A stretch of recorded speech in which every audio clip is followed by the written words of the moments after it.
Bonjour à toutes, bonjour à tous. J'ai le plaisir de vous retrouver pour ce nouvel épisode de Faire Nation, l'émission qui interroge ce qui nous relie et parfois ce qui nous résiste. Il y a des mots qu'on n'ose plus dire, intégration est de cela. Un mot simple en apparence, mais aujourd'hui chargé de malentendus, de crispations, de soupçons. Il a longtemps fait figure de cap républicain, un idéal à atteindre, une promesse d'inclusion. Mais il est devenu, pour beaucoup, une injonction floue, voire blessante. Ce n'est pas seulement le mot qui pose problème, c'est l'usage qu'on en fait. Quand on l'adresse encore à celles et à ceux qui sont nés en France, y ont grandi, ont appris sa langue, ses mœurs, ses lois, comme si malgré tout cela, leur place restait à confirmer. Alors, pourquoi ce malaise? Que dit-il de notre époque, de notre rapport à l'altérité, de notre capacité ou non à accueillir sans effacer? Pour en parler, j'ai le plaisir d'accueillir l'un des sociologues les plus lucides et les plus engagés sur ces questions. Bonjour Smaïl Lacher. Bonjour. Merci d'être avec nous. Avec plaisir. Vous êtes, Smaïl Lacher, professeur émérite de sociologie à l'Université de Strasbourg. Vous êtes également directeur de l'Observatoire du fait migratoire et de l'asile à la Fondation Jean Jaurès et membre du conseil scientifique de la revue Diversité. Alors, vous avez publié de nombreux ouvrages sur les migrations, les récits d'exil, la langue et la mémoire, parmi lesquels L'immigration à l'épreuve de la nation aux éditions de l'Aube l'année dernière, en 2024, et un livre très attendu à paraître, L'Algérie, ma mère et moi, quand les mots construisent des murs, aux éditions Grasset et qui paraîtra en octobre 2025. Absolument. Smaïl Lacher, alors, j'aimerais que vous nous apportiez votre éclairage sociologique, mais également politique. Alors, commençons par le mot lui-même. Pourquoi intégration est-il devenu si difficile à employer aujourd'hui? Tout simplement parce que on en fait un usage polémique, à tort, me semble-t-il, car il n'a pas toujours été un concept politique. C'est pas simplement un mot d'usage ordinaire, c'est un concept qui, si je puis me permettre cette expression, c'est un mot qui, dont la vocation fondamentale est de produire de l'intelligibilité. Quand on dit intégration, ça doit vouloir dire un certain nombre de choses qui concernent un certain nombre de populations. Il est devenu polémique depuis que, précisément, des populations extérieures à l'ordre national français a quitté le registre du provisoire pour s'installer durablement dans la société française, autrement dit durablement dans le paysage français, et bien entendu, c'est pas du tout une surprise en réalité. Oui. Certains ont dit et trouvent qu'il n'y a pas suffisamment d'intégration, qu'il n'y a pas d'intégration, qu'on y met même de la mauvaise volonté, quand d'autres disent mais il y a intégration, etc. Donc ce mot, c'est un mot polémique, mais c'est un mot qui est un enjeu de lutte pour nommer les choses, pour avoir la bonne définition légitime de la chose nommée.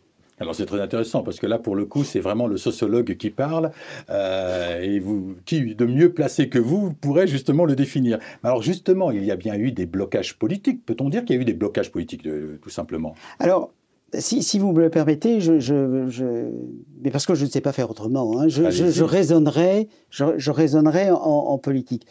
C'est pas tant qu'il y a eu des blocages politiques, parce que il faudrait aussi se demander quelle est la nature de ces blocages, qui a bloqué, est-ce que c'est une intention tout à fait consciente, bloquée dans quelle perspective, etc.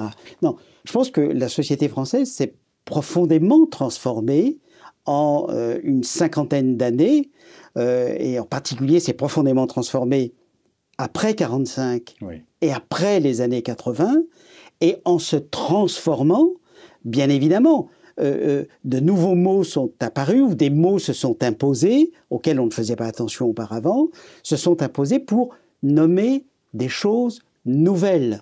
Bon, et les années 80 sont une période historique tout à fait passionnante et intéressante de ce point de vue-là, parce que c'est pas simplement la société française qui change, c'est aussi l'immigration qui, morphologiquement, va changer. Et donc, on va voir apparaître de nouvelles choses, et il faut bien les qualifier, il faut bien les nommer, il faut bien essayer de trouver des mots pour dire ce qui est en train de se passer. Sinon, il y a double crise. Il y a crise sociale, mais il y a aussi crise de la pensée, et donc crise de nos catégories classificatoires. C'est-à-dire, tant que vous n'avez pas les mots pour nommer les choses, au plus près des pratiques, vous avez un mal fou pour savoir ce qui se passe. Et là, c'est le champ ouvert à la polémique. Oui, donc vous précisez bien en tant que chercheur, le chercheur que vous êtes, que la question de la sémantique, effectivement, elle peut se poser sur un autre terrain, sur le terrain médiatique notamment, ou individuel, dans la perception qu'on peut avoir, mais le chercheur que vous êtes, vous dites que finalement ça ne pose pas de problème, puisque c'est une donnée, c'est une réflexion sur laquelle on peut se pencher. En tant que chercheur, ça ne pose pas en soi de problème. Mais alors, au-delà du mot, il y a le contexte. Je pense que c'est important. Qu'est-ce qui a changé dans notre société pour que cette notion, autrefois centrale, les années 70, mais j'imagine même avant, paraisse aujourd'hui suspecte, et si tant est qu'elle le soit là, Je vais vous prendre un exemple historique extrêmement significatif. Oui. Vous savez que d'habitude, ce sont les parents qui font les enfants. Bon. Il se trouve que pour l'immigration,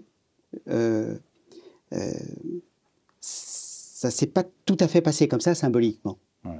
En fait, ce sont les enfants qui ont fait les parents. Ce sont les enfants qui ont fait les familles. Autrement dit, ce sont les enfants qui ont rendu visible la multiplicité ou la diversité des réalités migratoires. Et il se trouve qu'au moment où advenaient dans les institutions, dans l'espace public, les enfants qui ont été produits par leurs parents, le plus souvent étrangers, la société française a eu d'énormes problèmes, en particulier dans le champ de la socialisation. Et l'école, le travail, les partis politiques, les associations ont connu une crise alors, pour le coup, d'intégration et de légitimité. Je pense en particulier aux partis politiques, aux syndicats et aux associations. Autrement dit, bien qu'avant, les partis politiques, le travail, l'école accueillaient sans difficulté particulière les enfants d'étrangers pouvant être eux-mêmes étrangers, eh bien cette fois-ci, ça n'allait plus du tout de soi, et la crise des institutions, la crise de la société française, les transformations parfois brutales de la société française n'ont pas pu ne pas avoir d'impact sur l'immigration, sur les enfants, et en particulier sur la place attestée de ces populations dans l'ordre national français. Eh bien, merci pour cette décryptage, parce que là, vraiment, vous décryptez de façon très savante ce propos. Mais y a-t-il eu un effet du contexte post-colonial? Est-ce que cet élément-là qui pouvait être arboré dans les années 70, 60, 70, aujourd'hui, est-ce qu'il peut être encore évoqué, ce sentiment de en disant, on me demande d'être intégré alors même que moi-même je suis né en France, donc on me renvoie aux origines de mes parents alors même que je ne connais pas le pays de mes origines. Tout ça a quand même un effet, et donc il y a une sorte de négation, il y a une sorte d'appropriation de la culture française. Est-ce que tout ça n'a pas... Est-ce qu'il y a un cercle vertueux ou vicieux? Enfin, j'aimerais bien comprendre comment tout ça s'articule. Oui, alors, bon, d'abord c'est difficile de le dire en quelques minutes. Je vais essayer d'être très très synthétique, avec la conviction que ça peut produire des malentendus. Mais je fais le pari d'essayer. Je fais le pari d'essayer. D'abord, je ne suis pas sûr que ce soit la société française, son État,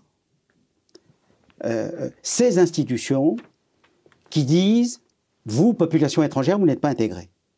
Je pense que c'est une fraction de la population française, et peut-être plus particulièrement une fraction de l'élite française, Oui. qui pense qu'en réalité, une fraction de la société française ne fait pas suffisamment d'efforts pour être intégrée. Alors, c'est extrêmement polémique le mot intégration. Oui. Mais il faut, je crois, avoir à l'esprit que ce que l'on nomme intégration, c'est-à-dire en réalité, ça veut dire quoi, intégration? Ça veut dire incorporer, c'est-à-dire faire corps, c'est-à-dire être membre de. Voilà. Comme votre bras est un membre de votre corps, comme vos yeux sont un membre de votre corps, vos jambes sont des membres de votre corps. Donc un élément consubstantiel et de la constitutif, nation. Et constitutif du tout. Et ça. Constitutif du tout. Bon. Donc être intégré, c'est faire partie du tout. La meilleure intégration, en réalité, c'est quoi? C'est l'intégration qui se vit sur le mode du cela va de soi. C'est-à-dire que vous ne vous interrogez pas tous les matins sur le fait de savoir, en vous regardant dans la glace, si vous êtes intégré ou pas, et puis on n'est pas tous les jours derrière votre dos pour vous dire « mais est-ce que vous êtes véritablement bien intégré? Est-ce que vous avez pensé à faire l'effort nécessaire, l'effort juste pour vous intégrer, etc. » Donc, en fait, c'est à partir du moment où il y a une crise que la question de l'intégration se pose. Et qu'est-ce que c'est qu'une crise? C'est quand il n'y a plus de consensus sur la définition de la chose jugée. C'est quand il n'y a plus de consensus sur la définition légitime. Voilà. Il n'y a plus de définition sur de définition légitime, ou un consensus sur la définition légitime de la chose qui est jugée, examinée, celle qui est au centre de controverse, qu'apparaît la question de l'intégration. C'est, au fond, l'un des premiers effets de ce que l'on appelle couramment, à tort, me semble-t-il, la fracture. Oui. Bon, en fait, c'est d'abord la fracture de nos catégories classificatoires. C'est d'abord une fracture de notre manière de penser le monde, de le lier et de le relier, et de lier subjectivement et objectivement ce qui doit être lié et relié. Voilà. D'accord, donc en fait on aurait peut-être un peu changé le paradigme aujourd'hui avec des générations qui sont, comme on dit, nées en France, pour lesquelles on leur demande de s'intégrer. En fait, derrière le mot intégration, c'est ce qui me vient tout de suite à l'esprit, derrière le mot intégration, il n'y a-t-il pas derrière, il ne s'intègre pas assez, il ne s'intègre pas du tout? Oui, mais vraiment j'insiste, mais quitte à paraître un peu lourd. Mais j'insiste, le mot intégration est en réalité un mot polémique. La polémique, qu'est-ce que c'est? C'est une disposition à la guerre. C'est une disposition à l'échange extrêmement violent, à la polarisation, à l'accusation et donc à la stigmatisation. Oui. Bon. En fait, personne ne sait quand commence l'intégration et quand elle se termine. Les sciences sociales ont déjà utilisé ce terme, mais il dit des choses relativement précises, et je pense en particulier à une des grandes figures de la sociologie française, qui est Durkheim, et qui a écrit dans un bouquin très important, qui s'appelle « De la division du travail social », il a dit des choses sur l'intégration. Mais chez Durkheim, ça veut dire des choses extrêmement précises. Il décrit savamment le passage d'une société à une autre. Autrement dit, de deux formes d'intégration.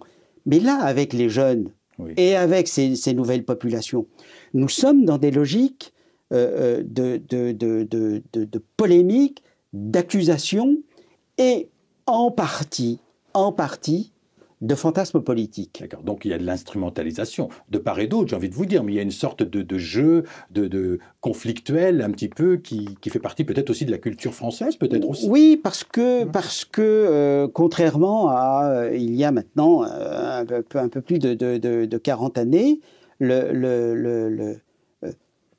l'ordre national français a été quelque peu chahuté. Ouais. La fonction fondamentale de l'étranger, c'est quoi? La figure fondamentale de l'étranger, c'est de dénaturaliser le naturel. Ça sert à ça un étranger. D'accord. Bon, ça sert à ça un étranger. Autrement dit, l'étranger vous oblige et s'oblige à redéfinir ce que c'est que l'ordre des places dans l'ordre national français. Et pour que l'ordre national français soit un ordre quasi naturel, incorporé, intégré, il faut quasiment que ça disparaisse, que ça devienne infraconscient et que ça ne devienne pas un souci de tous les jours, un souci polémique de tous les jours. Mais toutes les sociétés, absolument toutes, quelle que soit la composition sociologique, quelle que soit son histoire, a toujours été obsédée, non pas par le désordre, mais par l'ordre. Justement. Mais par l'ordre. Et vous pouvez lier et relier l'ordre à la notion d'intégration. Ah, très intéressant. Ah, vraiment, vous nous ouvrez les champs des possibles et surtout votre vision très, très construite. Alors, cela nous amène justement à votre prochain ouvrage. Vous dites que certains mots construisent des murs. Mais les mots, à la base, Smaïn Lacher, ne sont-ils pas faits justement pour relier ? Donc, j'aimerais vous voir dans quel... Alors, il n'y a pas que les mots. La religion, par exemple, est faite pour relier. Mais là, en l'occurrence, par rapport à votre... et vous voyez que les religions ne relient pas toujours. Non. Bon, très bien. Les mots, c'est pareil. Bon, les mots, c'est pareil. Tous les univers n'ont pas le même usage des mots. Je voudrais ne pas paraître extrêmement pessimiste... Je ne pense pas du tout que la langue soit un trésor universel. D'accord. Oui, parce que d'abord, la langue est l'instrument le plus discriminatoire. Oui. Si vous voulez exclure quelqu'un, si vous voulez le stigmatiser, si vous voulez que ce soit quelqu'un d'illégitime, il faut d'abord s'attaquer au langage. La langue est un médium extrêmement important pour légitimer ou délégitimer quelqu'un. Vous pouvez, et je sais que vous le savez, mais tous ceux qui nous regarderont et qui nous écouteront le savent, ne pas bien savoir parler, c'est rédhibitoire. C'est rédhibitoire.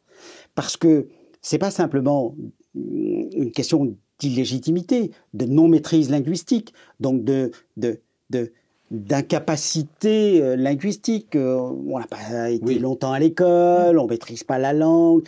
Parce que maîtriser la langue, c'est maîtriser le monde. Hein. Oui. Hein, c'est pas autre chose. Bon, c'est que, en fait, ça peut produire des tas de contresens, des sens obliques, ça peut produire même des malentendus terribles qui peuvent porter atteinte ou qui peuvent être des attentats à la dignité de celui qui vous écoute et de celui qui essaye de vous comprendre. Avec un risque de repli sur soi, par définition. Si je n'arrive pas à communiquer avec vous et que la langue est celle qui n'est pas la mienne, si je puis dire, eh ben, je vais me replier, je ne vais parler qu'avec des gens de ma communauté, en tout cas avec lesquels je peux m'entendre. Oui, sinon, absolument. je tombe dans une frustration. Absolument. Mais vous savez, la grande bourgeoisie ou l'aristocratie, c'est exactement la même chose. Ça l'accommode très bien.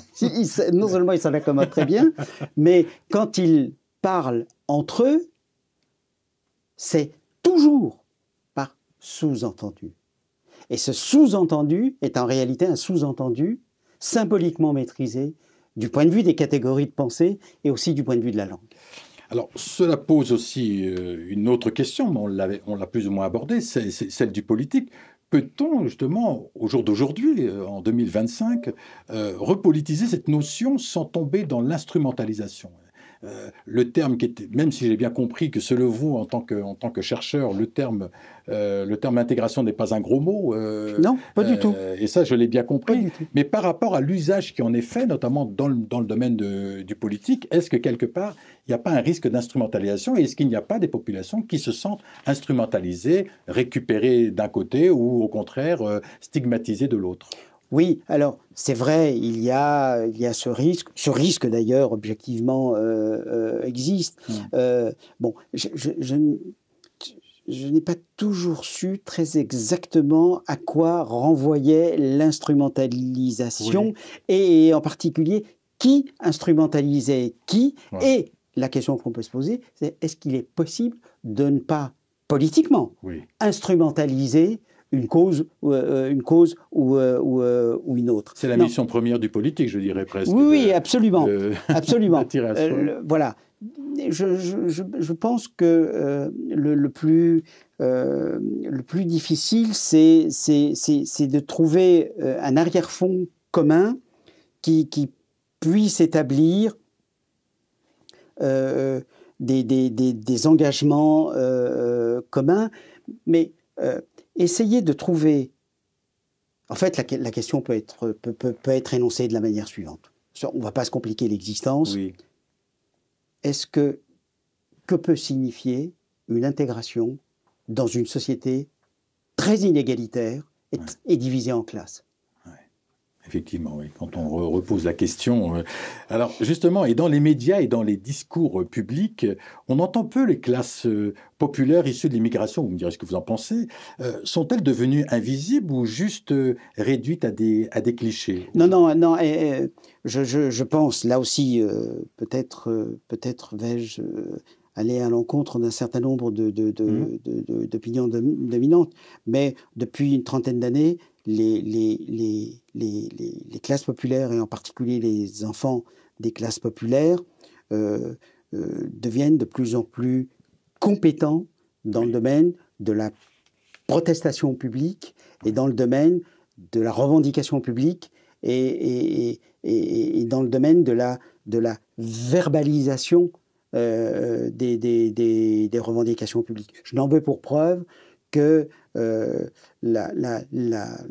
l'importance de la question du droit, non seulement parmi les enfants de l'immigration, mais parmi les enfants des classes populaires, et la question du droit comme un des moyens pacifiques de contestation et aussi de connaissance de sa place et de la place des autres et de la place que l'on doit nous réserver. Voilà. C'est ça, c'est vrai que... Alors, dans vos travaux, vous insistez sur le poids des silences familiaux, ces mémoires non dites, parfois même oubliées, laissant pourtant des traces. En quoi influencent-elles, ces mémoires non dites, encore le parcours d'intégration, parfois plus que les mots? Non, mais les silences, c'est des mots, hein. Non, les silences sont des mots, c'est beau ça. Oui, ce sont extrêmement parlants. C'est-à-dire je ne sais pas, se retrouver devant sa mère et n'avoir rien à dire, ça en dit long. Oui. Ça en dit très très long. Oui. Ça en dit long sur la nature des univers en présence et de cette impossibilité quasi ontologique à employer les mêmes mots pour produire le même sens et la même signification. Donc les mots sont parlants. Oui, non seulement les mots sont parlants par définition, mais il n'y a pas plus bruyant qu'un silence. Merci beaucoup, Smaïn Lacher. Vraiment, nous arrivons au terme de cette émission où nous avons tenté, avec vous, de rouvrir le débat sur l'intégration, ce mot encombrant, dit-on, mais vous nous avez expliqué que finalement il n'y a pas lieu. Complexe aussi pour certains, mais nécessaire. Vous nous avez aidé à en dévoiler les tensions, les silences, les dérives, mais aussi les possibles. Intégrer, ce n'est pas gommer les parcours, c'est permettre à chacun de trouver sa place dans un récit commun sans renier ce qu'il a façonné. Je rappelle vos ouvrages, L'immigration à l'épreuve de la nation, aux éditions de l'Aube, paru en 2024, et votre prochain ouvrage, L'Algérie, ma mère et moi, quand les mots construisent des murs, et qui paraîtra en octobre prochain chez Grasset. Alors, faire nation, c'est comprendre que l'intégration ne passe ni par la négation ni par l'assignation, mais par la rencontre, la parole et la reconnaissance. Merci à vous toutes et à vous tous pour votre écoute fidèle. On se retrouve dans 2 semaines pour un nouvel épisode d'Autres Voix et toujours la même envie, comprendre ensemble ce qui nous relie. Et d'ici là, prenez soin de vous. Merci. Merci, c'est moi qui vous remercie.